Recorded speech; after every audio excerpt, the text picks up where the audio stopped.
Y ahora, como es costumbre, el primer domingo de cada año. En mayo, junio de este año se van a cumplir 10 años que empezamos la Iglesia Ciudad de Dios en español. Y gloria a Dios.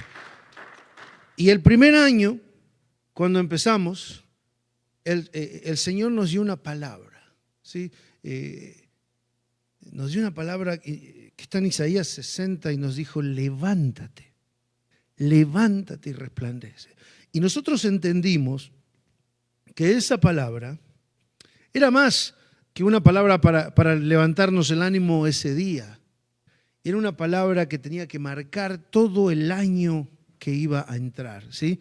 Empezamos en el 2011, así que para fines del 2011 recibimos esta palabra y dijimos: esta palabra tiene que marcar todo lo que hagamos en el 2012, ¿sí? Así que a medida que empezamos el año 2012, cada vez que teníamos que tomar una decisión, cada vez que teníamos que orar, cada vez que llegaba un problema en nuestra vida, lo analizábamos a la luz de esa palabra que Dios nos había dado: levántate y resplandece. Así que todas las decisiones, todos los problemas, todas las crisis, todas las dudas que teníamos, nos recordábamos de esa palabra que Dios nos había dado.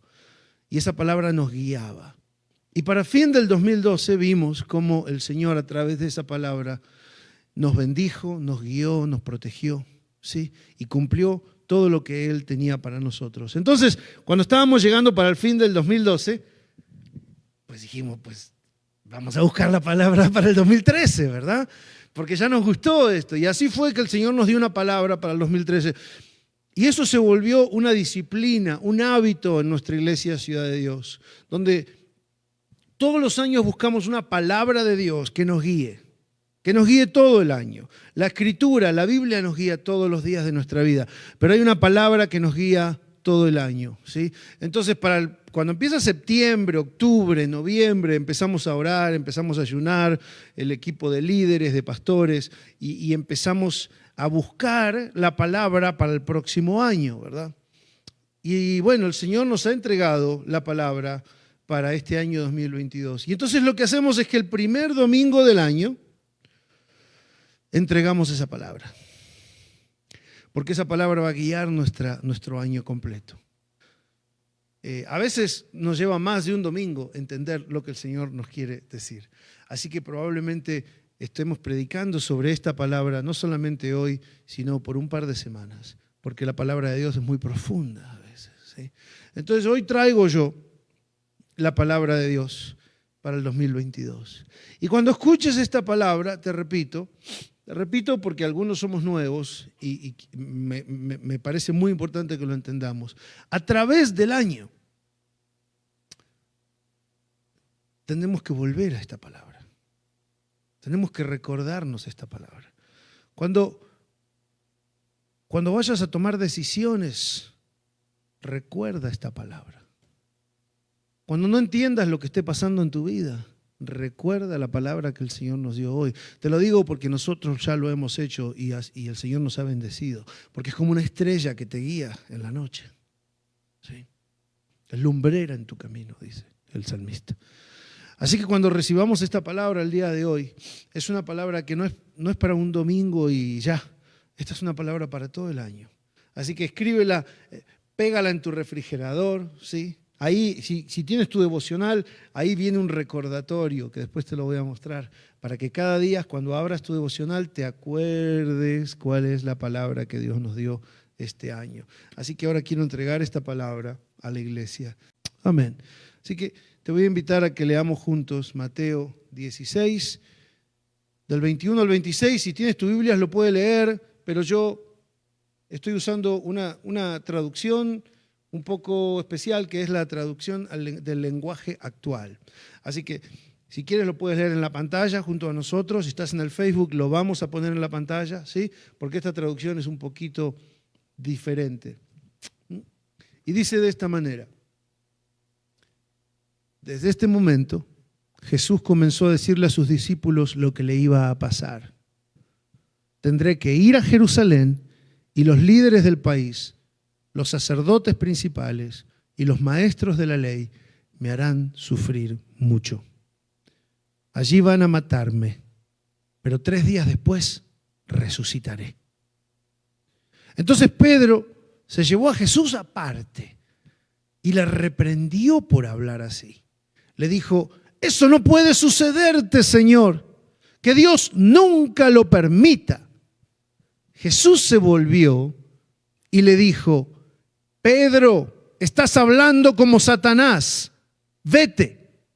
Tú no entiendes los planes de Dios y me estás pidiendo que los desobedezca.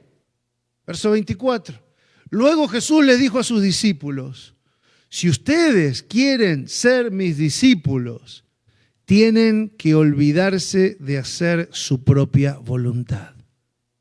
Tienen que estar dispuestos a cargar su cruz y a hacer lo que yo les diga. Si solo les preocupa salvar su vida, la van a perder. Pero si deciden dar su vida por mi causa, entonces se salvarán. De nada sirve que una persona gane en este mundo todo lo que quiera si al fin de cuentas pierde su vida y nadie puede dar nada para salvarla.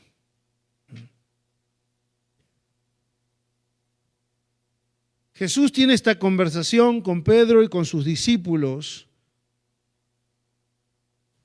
antes de comenzar su viaje final hacia Jerusalén. ¿Sí? Jesús estaba fuera, estaba en otra parte de la nación de Israel y él estaba a punto de comenzar su viaje de regreso a Jerusalén, la capital, donde estaba el templo, ¿sí? La capital de Israel, ¿sí? Y él sabía que este era su último viaje. Él sabía que cuando entre a Jerusalén iba a pasar, pues lo que nosotros ya sabemos, ¿verdad? Iba a ser arrestado, iba a ser crucificado. Él ya lo sabe, él ya sabe lo que le va a pasar. Dios ya se lo había revelado. Sus discípulos no lo sabían. Y entonces él se los empieza a contar. Les empieza a contar lo que va a pasar, ¿sí? Vamos a leer otra vez el versículo 21. Dice: desde ese momento Jesús comenzó a decirles a sus discípulos lo que le iba a pasar. Tendré que ir a Jerusalén y los líderes del país, los sacerdotes principales y los maestros de la ley me harán sufrir. Diga conmigo, sufrir mucho. Allí van a matarme, pero 3 días después resucitaré. Y vemos que en este momento, habían pasado 3 años que Jesús había empezado a predicar. Estaba en el pico de su carrera como predicador, como sacerdote, como ministro de Dios. Estaba en el pico, su popularidad más alta. Su número de seguidores en Facebook ya era más de 5,000. ¿Sí? Lo seguían las multitudes. Dice que ya no entraba a las ciudades porque no podía, de tanta gente que lo seguía. Más bien él se quedaba afuera de la ciudad y todas las multitudes iban a donde él estaba. Sanaba a miles, le predicaba a miles. La gente, yo creo que hasta financieramente era un momento muy fuerte en la vida de Jesús, porque obviamente la gente agradecida le traía ofrendas, regalos, ¿sí? Él ayudaba a los pobres, así que era el mejor momento de la vida de Jesús. 33 años, el mejor momento del ser humano, ¿sí? Se cree que es el mejor momento. El mejor momento de su ministerio, el mejor momento de su carrera, el mejor momento de su vida. Es en el mejor momento donde él tiene que decidir cuál es el próximo paso. ¿Sí? Y él, buscando en oración la voluntad del Padre, entiende que el próximo paso es ir a Jerusalén, a sufrir, a morir y eventualmente a resucitar. ¿Sí? Jesús sabía que lo tenía que hacer. Jesús sabía que esta era la voluntad del Padre. Jesús debía morir para pagar por los pecados de todos nosotros. No importa cuán exitoso sea su ministerio, no importa cuán poderosos sean sus milagros, la misión principal era morir por los pecados de la humanidad. Todo lo que había hecho en su vida, estos 33 años, lo habían preparado para este próximo paso. Présteme atención. Toda su vida lo había preparado para este momento. Si tú miras la historia de la vida de Jesús en los evangelios, te das cuenta que desde que nació, desde el año 0 hasta el año 30,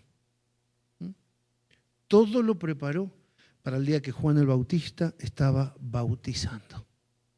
¿Sí? Todo lo preparó, su educación judía, su educación religiosa, haber nacido en una familia judía, todo lo preparó. Juan el Bautista dijo, yo nada más estoy bautizando para que se manifieste quién es el Mesías, dijo. Sí. Esa es la razón por la cual estoy bautizando a todo el país y estoy llamando a toda la nación a que venga, porque así, entre todos los que vengan va a venir el Mesías y nos vamos a dar cuenta quién es el Mesías, el Salvador. Así que el bautismo de Juan fue la preparación para que todo el mundo sepa que Jesús era el Hijo de Dios. Por eso cuando Jesús entra a las aguas bautismales, aparece una voz del cielo, viene el Espíritu Santo en forma de paloma, desciende sobre él y la voz del cielo dice, este es mi Hijo amado, este. ¿Sí? Así que de los 0 a los 30 años, la vida de Jesús lo preparó para el día de su bautismo. Y de los 30, cuando empezó a predicar y a sanar, hasta los 33, esos 3 años, lo prepararon para el día de su crucifixión. De los 0 a los 30, prepararon para su bautismo. De los 30 a los 33, lo preparó para su crucifixión. Y esto es lo que nos enseña, que tu vida te trae hasta momentos decisivos, crisis, cruces, donde se define tu identidad y tu propósito en la vida. Sí, el caminar de tu vida te va llevando a estos cruces de camino. Como cuando Jesús decidió si le iba a hacer caso a Juan el Bautista y si iba a bautizar o no. Como cuando Jesús decidió si le iba a hacer caso a Dios e iba a ir a la cruz o no. Y en nuestras vidas pasa lo mismo. Hay momentos, hay crisis. Las crisis que llegan a tu vida. Los problemas, ¿sí? Esos cruces de camino llegan en momentos donde tu vida te ha preparado para que decidas qué hacer. Para que tu vida te ha preparado para que definas quién eres en esta vida y cuál es tu propósito en esta vida. Y esto es lo que estaba pasando en la vida de Jesús. Entonces, en el verso 22 dice Pedro que lo llevó a Jesús aparte y lo reprendió. Imagínense este Pedro. Lo reprendió a Jesús. Y eso que no era argentino, Pedro, ¿eh? Lo reprendió por hablar de esa manera. ¿De qué manera estaba hablando Jesús? Jesús estaba diciendo que el próximo paso era ir a Jerusalén, pero que sabía que ahí en Jerusalén iba a sufrir y lo iban a matar. Y Pedro lo reprende por hablar de esa manera, ¿sí? Y le dice, eso no puede sucederte, Señor. Y a mí me llama la atención esto que dice acá, que Dios nunca lo permita. Que Dios nunca lo permita, ¿sí? Yo no sé en México, pero en Argentina hay una frase que se usa, que dice, que Dios no lo permita. Que Dios no lo permita. Cuando pensamos algo malo decimos, que Dios no lo permita. ¿Sí? Que Dios no lo permita. Y esto es lo que está diciendo Pedro aquí, que Dios no lo permita, ¿verdad? Porque Pedro, cuando lo estaba escuchando a Jesús, Jesús dijo, voy a ir a Jerusalén, me van a hacer sufrir y me van a matar. Y voy a resucitar. Pero Pedro, después de que escuchó me van a matar, ya no escuchó más nada. ¿Sí? ¿Le pasa a usted que a veces hay alguien que le dice algo y usted ya después queda tan traumado con lo que le dijo que ya no, la persona sigue hablando, usted ya no lo escucha más? ¿Le ha pasado? ¿Sí? A mí me pasa cuando me llama mi esposa y me dice, ay, ¿no sabes Las ofertas que tienen en el Target, yo ya no escucho más nada. Yo ya estoy sacando cuentas, yo no escucho más nada. ¿Sí? Entonces a Pedro le pasó lo mismo. Cuando escuchó me van a matar, ya no escuchó lo de la resurrección. Pedro lo único que escuchó es que le iban a matar. Y dice, lo apartó, o sea, lo sacó de su camino. Fíjese lo que hace Pedro. Saca a Jesús de su camino. Con todo el amor que Pedro siente por Jesús, lo saca de su camino. Hay gente que te ama. Hay gente que te ama, pero que te saca del camino de Dios. Con todas sus buenas intenciones, te sacan del camino. Tú sabes que incluso hay cristianos que te sacan del camino de Dios. ¿Sí? Yo podría dar algunos nombres, pero como me están mirando por el Facebook, mejor no digo nada. ¿Sí? Hay gente que aunque sea cristiana te saca de la voluntad de Dios. ¿Sí? ¿Por qué? Porque al igual que Pedro no la entienden, no entienden lo que Dios está tratando de hacer en tu vida. Y entonces, en lugar de ayudarte a cumplir la voluntad de Dios, te sacan del camino. Dice que Pedro lo sacó del camino a Jesús y lo reprendió, lo corrigió, lo regañó. ¿Para qué? Para que evite el sufrimiento, para que no vaya a Jerusalén. ¿Sí? El amor de Pedro hacía que le diga a Jesús que evite el sufrimiento. Él dijo que Dios no lo permita, que no permita ¿qué? El sufrimiento. Porque Pedro entendía que el sufrimiento no podía ser la voluntad de Dios. ¿Sí? En la religión judía, la gente que estaba enferma, ellos pensaban que eran castigados por Dios. Los que estaban pobres, castigados por Dios. Los que tenían algún problema físico, castigados por Dios. A los que le iba mal en la vida, castigados por Dios. Entonces todo esto que hacía sufrir a la gente en la religión judía se veía como un castigo de Dios. Entonces si a ti te iba mal es porque Dios te estaba castigando. ¿Por qué? Porque eras un pecador, porque eras mala gente. ¿Sí? Y si nacías con un defecto o con una enfermedad, entonces los padres son pecadores. Los padres son pecadores y Dios los está castigando en la vida de su hijo o de su hija, ¿verdad? Por eso se acuerdan que en un momento los discípulos le preguntan a Jesús sobre uno que nació ciego. Le dicen, ¿quién pecó, Señor, él o sus padres?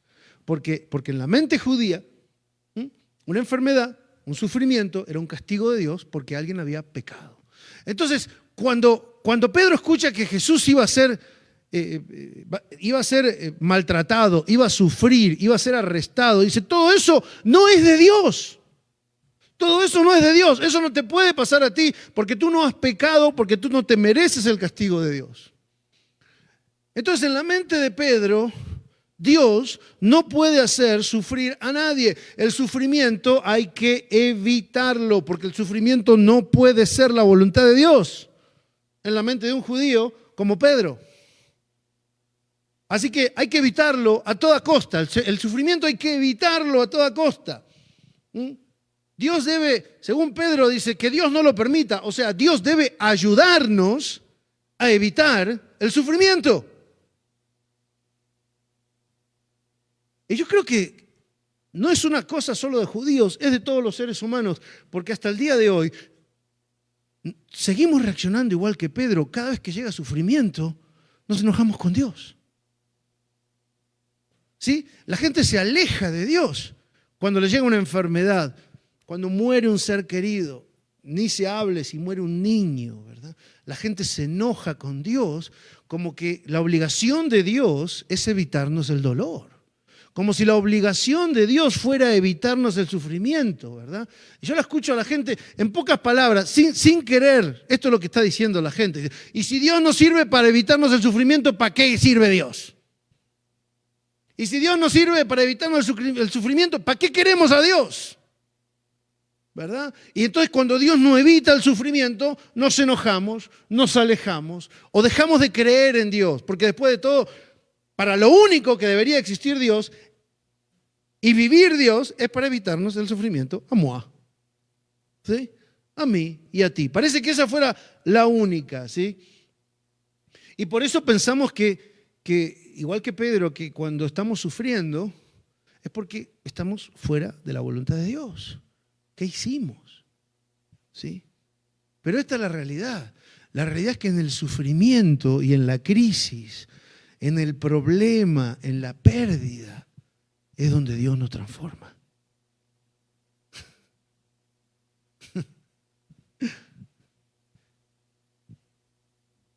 Dios no nos transforma en el éxito, Dios no nos transforma en la abundancia, ¿sí? Dios no te transforma en la felicidad, Dios te transforma en el fracaso, Dios te transforma en el dolor, Dios te transforma en la pérdida. Ahí. ¿Por qué? Porque cuando yo estoy exitoso, ¿quién me va a venir a cambiar a mí? Si miren lo bien que me va. Pero cuando me va mal, ahí es cuando le permito a Dios que me cambie. Cuando estoy enfermo, no tengo la fuerza para resistirme. ¿Sí? No tenemos otra opción a veces. Es en estos momentos donde permitimos a Dios que nos cambie. Y Pedro se resistía a aceptar el sufrimiento. Porque en la mente de Pedro el sufrimiento no podía ser la voluntad de Dios.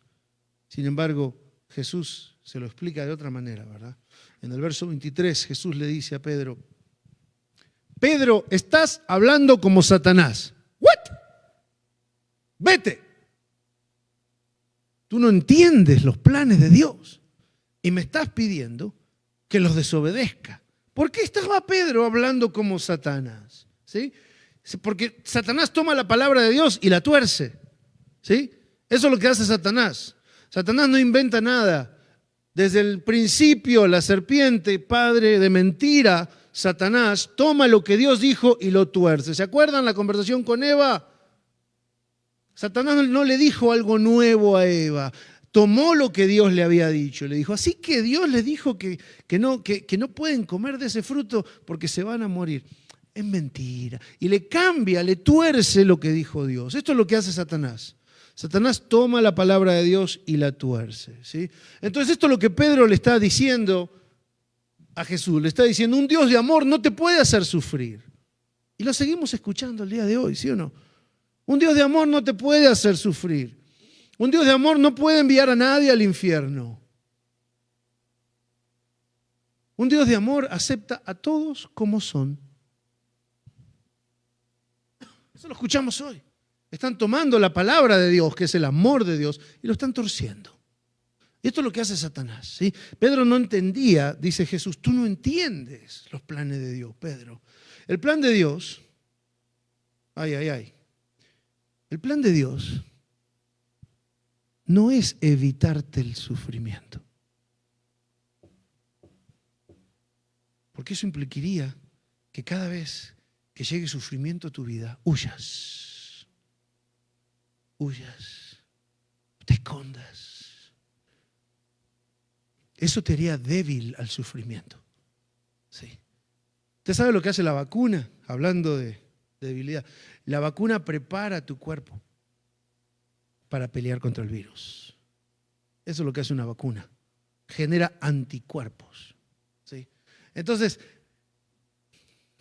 precisamente lo que están haciendo es inyectarte un poquito del sufrimiento para que tu cuerpo genere anticuerpos y resistencia para cuando llegue el verdadero, tu cuerpo esté listo, ¿verdad?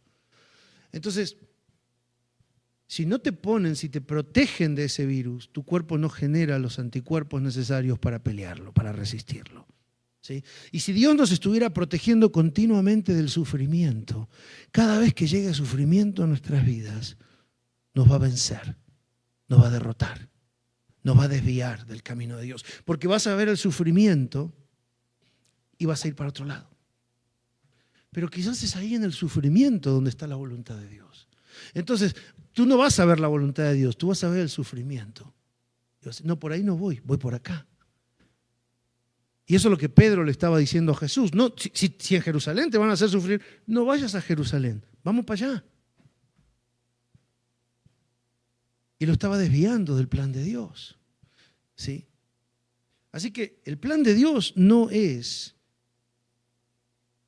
evitarte el sufrimiento. El plan de Dios es hacerte, escúchame bien, el plan de Dios es hacerte más fuerte que el sufrimiento.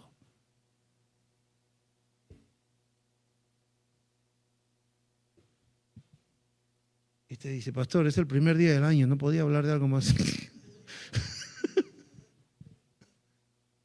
Yo estoy entregando la palabra del Señor para este año. Y cuando yo escucho estas cosas, yo te digo una cosa, lamentablemente, creo que va a ser un año con muchas cosas buenas, pero también va a ser un año con mucho sufrimiento. Y creo que Dios nos está preparando. Nos está preparando para que no le tengas miedo al sufrimiento que puede llegar a tu vida este año. Porque la voluntad de Dios es hacerte más fuerte que el sufrimiento que puede llegar a tu vida. Pero para eso tienes que aceptar y atravesar el sufrimiento, como lo hizo Jesús. Jesús no se escapó del sufrimiento. Jesús entró al sufrimiento mirándolo a los ojos. Jesús fue voluntariamente a Jerusalén, sabiendo que ahí lo esperaba sufrimiento. ¿Sí? Eso es ser más fuerte que el sufrimiento. Cuando tú huyes del sufrimiento, cuando tú tratas de evitar el sufrimiento es más fuerte que tú. Porque el sufrimiento te va a hacer huir de la voluntad de Dios. Y al sufrimiento no hay que evitarlo, hay que vencerlo. Y para vencerlo, no lo podemos hacer desaparecer. El sufrimiento no desaparece en esta tierra. Jesucristo dijo, mientras vivan en este mundo, van a tener aflicción, van a sufrir, van a tener enfermedad. Un día van a ser ricos, otro día van a ser pobres. Un día van a estar felices, otros días van a estar en una depresión que no entendieron ni cómo llegaron a ese lugar. En este mundo van a tener aflicción, dijo Jesús. Así que el sufrimiento no se puede hacer desaparecer. Lo que se puede hacer es que tú vences el sufrimiento cuando ya no te detiene de hacer la voluntad de Dios. Tú lo vences cuando no te puede detener. Cuando la voluntad de Dios está delante tuyo y tú vas caminando hacia la voluntad de Dios y el sufrimiento viene y ¡chut!, se para delante tuyo y tú sabes que va a haber dolor, tú sabes que va a haber sufrimiento, tú sabes que va a haber tristeza, pero sabes que no te puede destruir y por lo tanto sigues avanzando en el medio de la nube del sufrimiento, sabiendo que del otro lado está el sol de justicia esperándote para bendecirte y para hacerte más fuerte, más poderoso, más grande, más parecido a Cristo. Tú vences el sufrimiento cuando ya no te detiene. Y déjame decirte, eso es poderoso. O sea, ¿saben? Cuando yo pienso en esta frase, ¿saben de quién me acuerdo? De Creed 2. Creed 2. Para los que no me conocen, yo soy un fanático enloquecido, obsesivo con las películas de Rocky y de Creed, obviamente, ¿no? Rocky sigue con Creed. Y en la segunda película de Creed pasa algo que a mí me llama mucho la atención. ¿Cuántos vieron Creed 2? ¿Cuántos vieron Creed 2? ¿2? ¿3 personas? Ok, bueno. Gracias a Dios por los 5 que estamos acá. ¿Sí? En la segunda película pelea contra un rumano. Creed es un boxeador, pelea contra otro boxeador romano y el rumano le da una paliza, le rompe las costillas y le da una paliza que tomó meses en recuperarse. Al final se recupera, obviamente, sana, y le pide la revancha. Le pide la revancha y va a pelear por segunda vez contra este rumano. Y cuando empieza la película, cuando empieza la pelea, en la segunda pelea, en la revancha, el rumano le empieza a dar una paliza tremenda otra vez. Y como ya sabía que tenía esa costilla mala, ¿qué hace? Le pega ahí y le vuelve a romper la misma costilla. Y Creed cae. Noqueado, ¿verdad? Con la costilla rota. Y en ese momento él tiene que decidir. Él sabe lo que le espera si se levanta, porque ya le dio una requete paliza en la pelea anterior. Pero es en ese momento donde el dolor y el fracaso, el sufrimiento, le genera tanto enojo, tanto coraje, que el enojo del sufrimiento que le provoca este adversario se transforma en la fuerza para volver a levantarse. Y en ese momento Él se transforma en una persona peligrosa, porque ahora cuanto más dolor le metas, más enojado está. Y cuanto más enojado está, más fuerza tiene para salir a pelear. Así que se levanta con todo el dolor, pero ahora ese dolor se transforma en enojo y el enojo se transforma en fuerza. Y cuanto más le pega el rumano ahí en la costilla, el otro más se enoja y más fuerza tiene. Y ya no le importa, ya no le tiene miedo al dolor, porque el dolor se transformó en una fuente de fuerza para derrotar a su enemigo, y cuanto más le duele, más fuerte le pega el romano hasta que lo tumba y lo noquea y gana la pelea. Y cuando tú le pierdes el miedo al sufrimiento, cuando el sufrimiento, el dolor del sufrimiento se transforma en enojo para pedirle más fuerza a Dios para derrotar a tu adversario, en ese momento no hay nada que te pueda vencer, porque cuanto más dolor te metan, más fuerza tienes para pelear. Cuanto más sufres, más decidido estás a ganar. Le perdiste el miedo al sufrimiento. Eso es lo que Dios anhela para nuestras vidas. Que seamos más que vencedores, no porque no hay sufrimiento, sino porque no hay sufrimiento que nos pueda detener.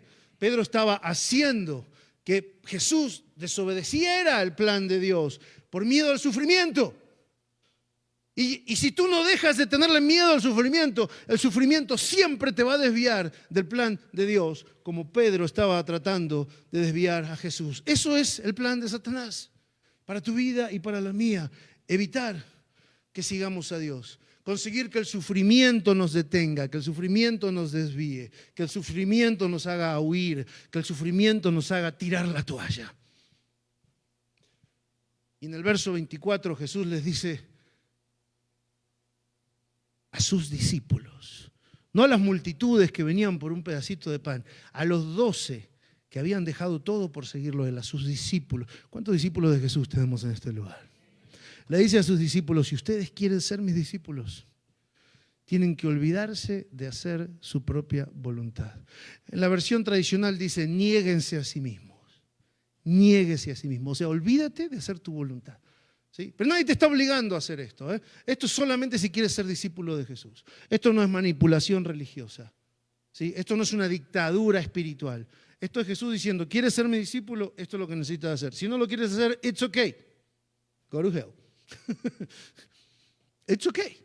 Yo no te obligo, pero si quieres ser mi discípulo, esto es lo que tienes que hacer. Necesitas olvidarte de hacer tu propia voluntad. Número 2, necesitas cargar tu cruz. ¿Sí? Mis discípulos, dice Jesús, no caminan cuando no hay cruz. Mis discípulos no caminan cuando sale el sol. Mis discípulos caminan y me siguen incluso cuando nieva. ¿Sí? Una vez un pastor me dijo algo: la iglesia se construye con discípulos, no con las multitudes que vienen por un pedazo de pan. ¿Sí? Porque las multitudes, cuando hay pan vienen, cuando no hay pan no vienen. ¿Sí? Cuando hay milagros vienen, cuando necesitan un milagro vienen, cuando no necesitan un milagro no vienen. Cuando hay sol vienen, cuando hay nieve no vienen. Saludos.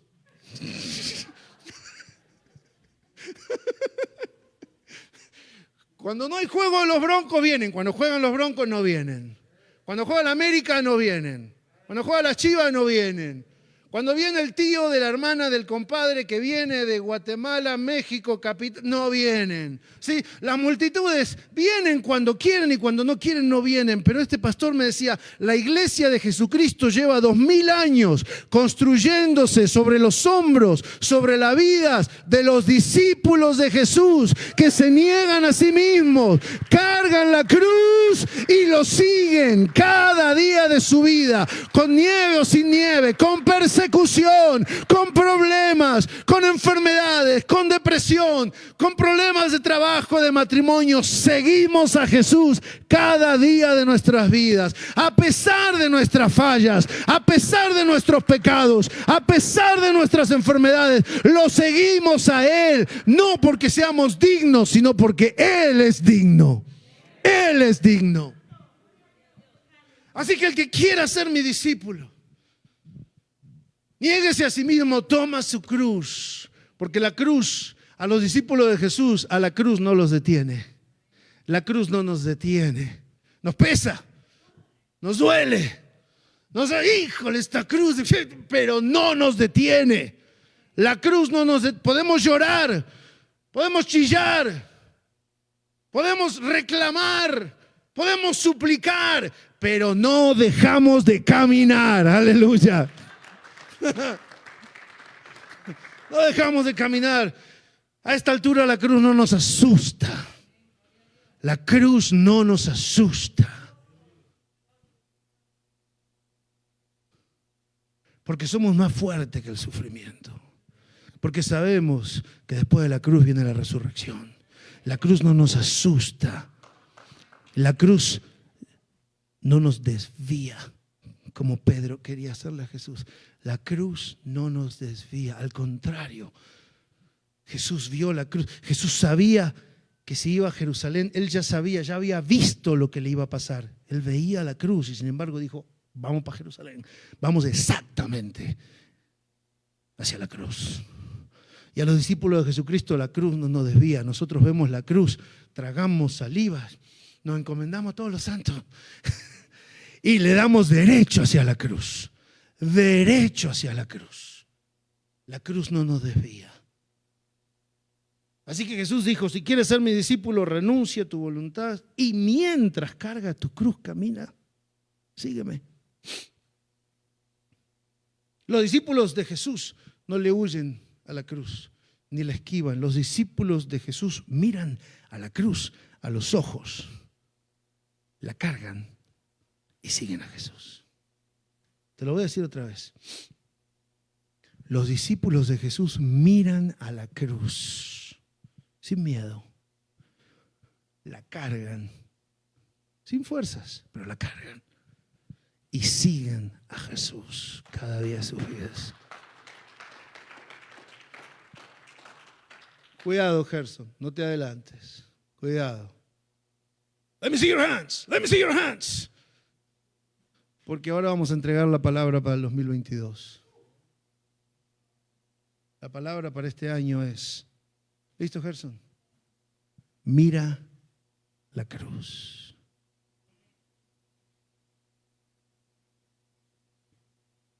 Mira la cruz.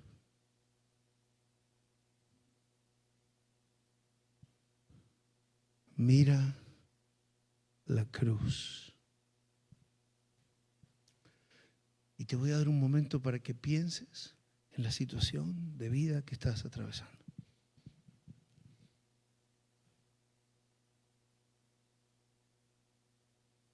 Y te digo, mientras piensas en esa situación que tienes en tu vida, ahora mira la cruz.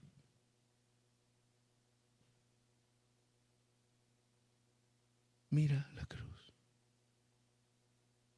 Si tienes preguntas que no hayan respuestas, mira la cruz. Si hay situaciones que no puedes entender, mira la cruz. Si estás enojado con Dios o con alguien, o contigo mismo, si estás enojado, mira la cruz.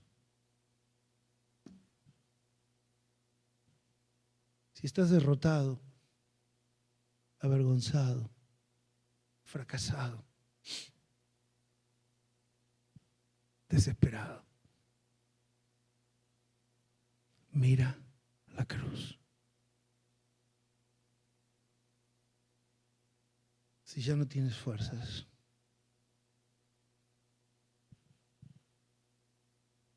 mira la cruz. Y si tienes tantas fuerzas que crees que no necesitas a nadie, mira la cruz.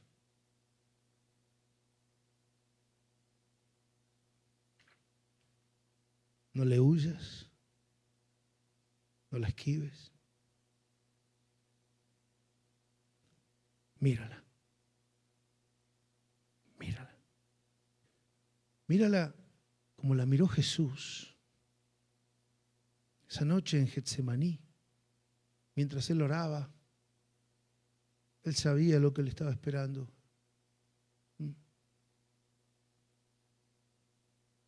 Sabía, mira la cruz sabiendo que la cruz es el plan de Dios para matarle, para transformarle y para resucitarle.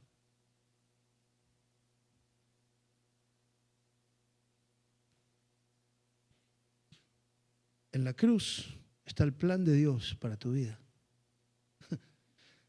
En la cruz está el plan de Dios para matarte. Si no lo sabías, Dios planea matarte. ¿Cuándo? ¿Quieres saber cuándo? Todos los días. Y Dios planea transformarte. Después de que te mata, Él planea transformarte.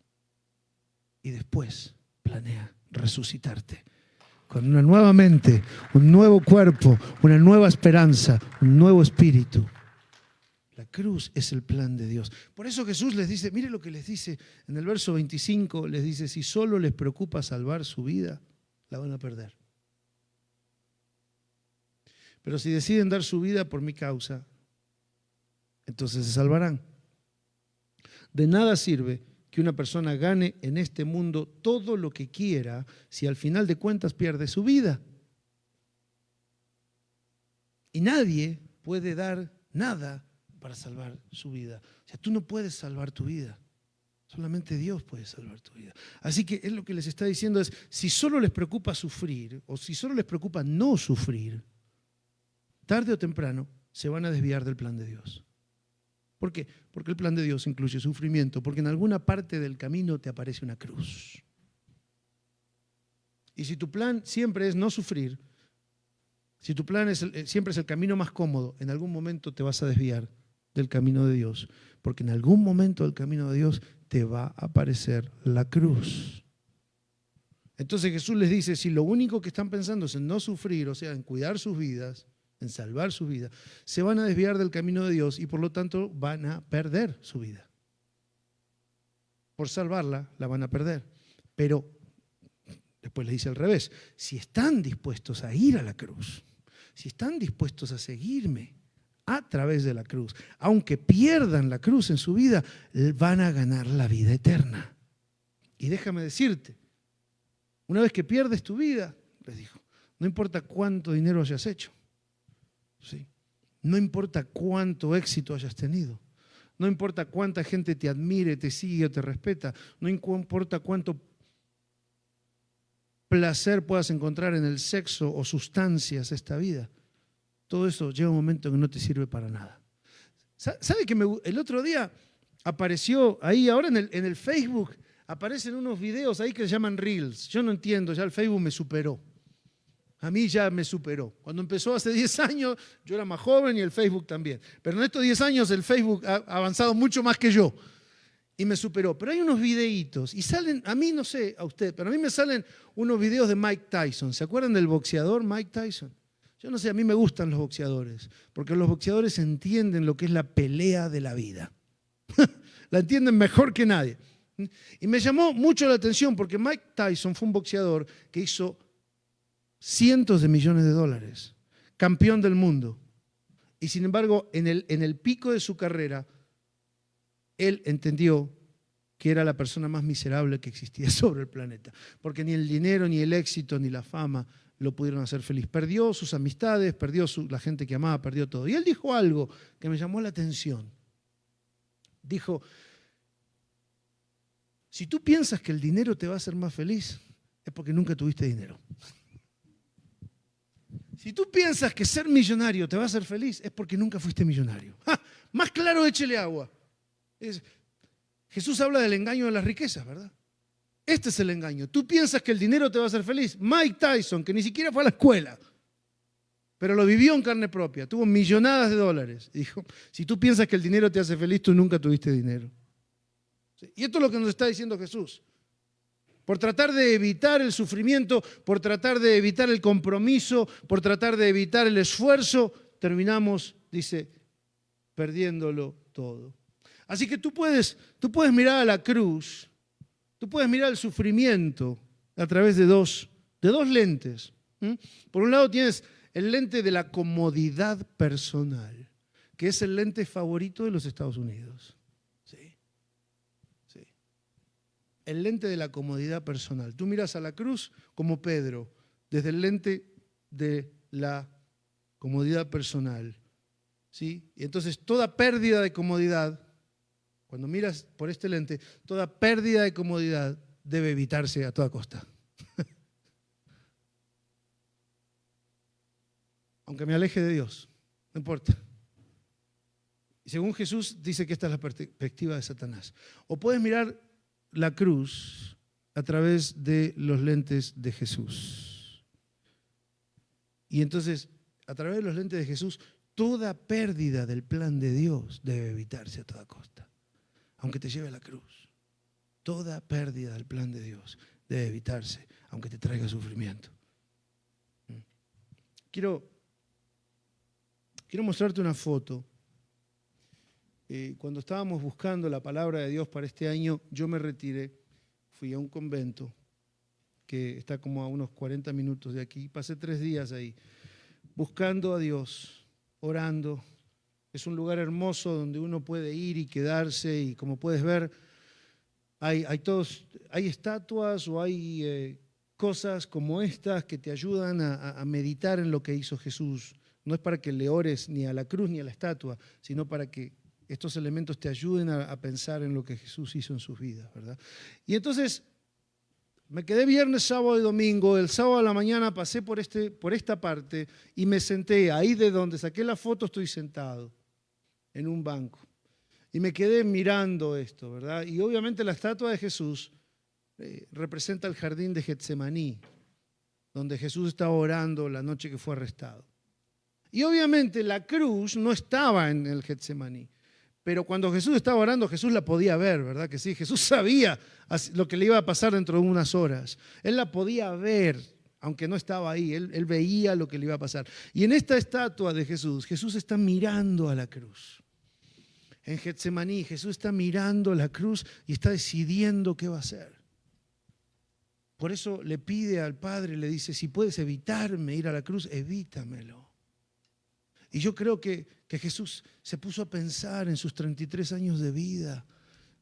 Jesús se puso a pensar en sus milagros, en su madre, en sus hermanos. Jesús se puso a pensar en todos mientras miraba a la cruz.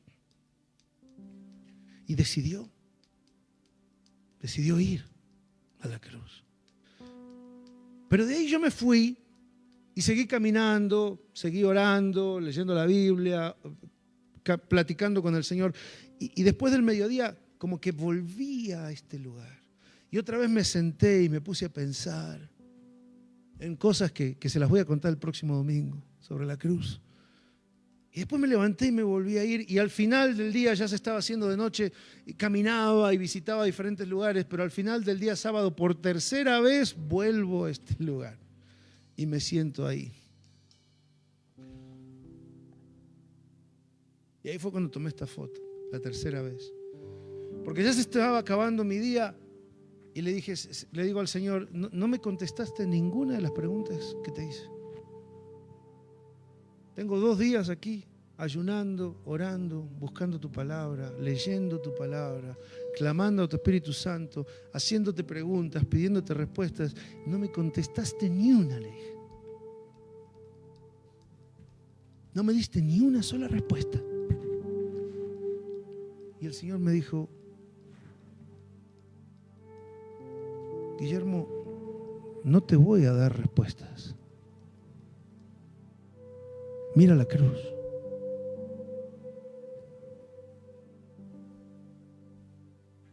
Mira la cruz. Y a medida que iba mirando la cruz, las respuestas iban apareciendo en mi cabeza. Y ahí me di cuenta que en la cruz están todas las respuestas a nuestras preguntas. preguntas. Tus preguntas encuentran respuestas en la cruz.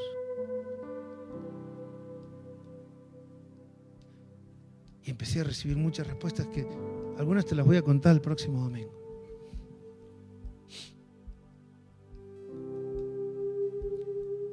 La noche que Jesús estaba en Getsemaní, que es lo que representa esta estatua, miró la cruz y él vio el dolor, él vio la oscuridad, él vio la muerte.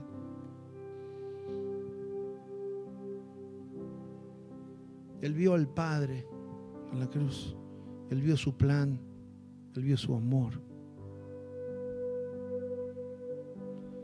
Y él vio más allá de la muerte.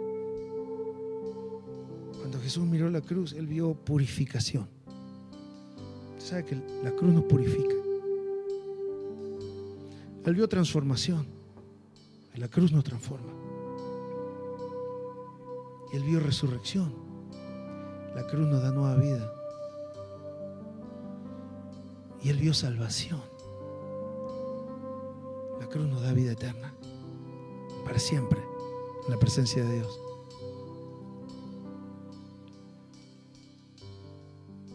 Y una cosa no niega a la otra. Jesús vio el dolor, él vio la oscuridad, él vio la muerte, pero también vio al Padre, vio el amor del Padre, vio el plan del Padre cuando miraba la cruz.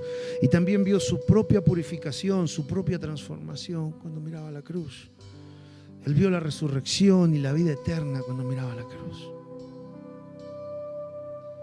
Y yo estoy convencido que este año va a ser muy intenso. Creo que es un año que va a ser muy positivo, es un año que va a traer muchas victorias, mucho progreso. Esa es la palabra que me viene a mí personalmente cuando pienso en este año. Va a ser un año de progreso. Para muchas personas el año 2021 fue un año de luchas y victorias. Victorias, y quizás tú estás pensando ahorita, ¿de qué victoria me habla? Déjame decirte, si tú no estás muerto, estás en victoria.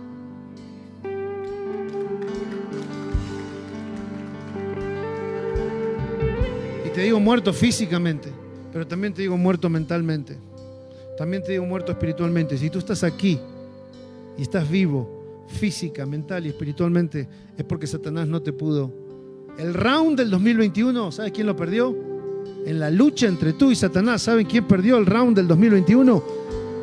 El perdedor eterno, el diablo, Satanás, Lucifer. Él perdió el 2021 en la lucha contra ti. Por eso estás aquí. Por eso estás aquí.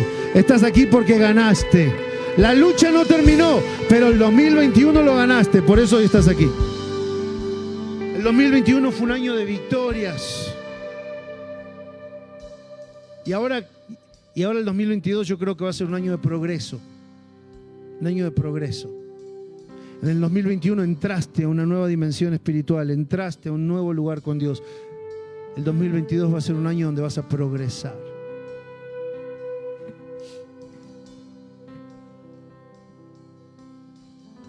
En el 2021 compraste tu casa, en el 2022 la vas a reparar, la vas a remodelar. En el 2021 arreglaste tu matrimonio, en el 2022 lo vas a gozar y disfrutar. Un año de progreso, pero en el medio de ese progreso va a ser un año de luchas, de desafíos. Va a haber un año, es un año de que va a haber ataques, tentaciones a separarte de Dios. Y cada día del año, cuando te levantes, mírate al espejo y dite estas palabras. Mira la cruz. Aquí en tu cuaderno devocional, en la partecita de abajo, está escrito chiquitito. Y además, ahí está la cruz. De costadito ahí está la cruz. Y hay un recordatorio en la tapa para que cada día cuando abras este cuaderno te recuerdes la palabra de Dios para nuestra iglesia, para nuestras familias, para nuestra ciudad. Mira la cruz. Mira la cruz. Mira la cruz. Este año, cuando ya no tengas fuerzas, mira la cruz. Este año, cuando ya estés perdido, mira la cruz. Este año, cuando no encuentres respuestas, mira la cruz. Este año, cuando estás a punto de caer en la tentación del diablo, mira la cruz. Cuando estás a punto de darte por vencido, mira la cruz. Cuando tengas que tomar decisiones, mira la cruz. Este 2022, mira la cruz.